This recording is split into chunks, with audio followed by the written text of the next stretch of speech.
Ambasada e SBA-s në Tiranë me njoftim të rëndësishëm, sistemi i ri për takimet e vizave, si do të funksionojë shërbimi.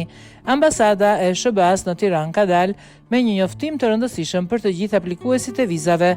Përmes një postimi në rrjetet sociale, ambasada njofton se do të përdorë një sistem të ri për takimet e vizave duke filluar nga data 30 maj 2025.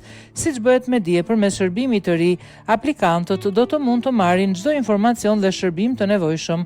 Ndërkohë, theksohet se të gjitha vizat që janë tashmë të planifikuara përpara datës 19 maj do të mbeten të vlefshme edhe pas fillimit të sistemit të ri. Njoftim.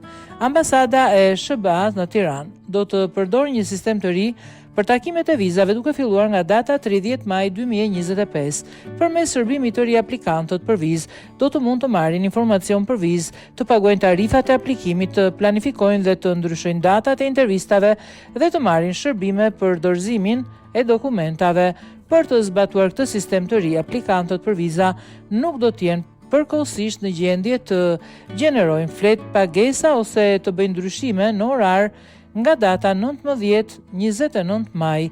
Ju lutemi, vini re se të gjitha intervistat për viza, jo emigruese dhe emigruese që janë tashmë të planifikuara ose do të planifikohen përpara datës 19 maj 2025, do të mbeten të vlefshme vetëm pas fillimit të sistemit të ri të takimeve për viza. Aplikantët për vizë duhet të planifikojnë të marrin pjesë në takimet e tyre në datat dhe oraret e planifikuara.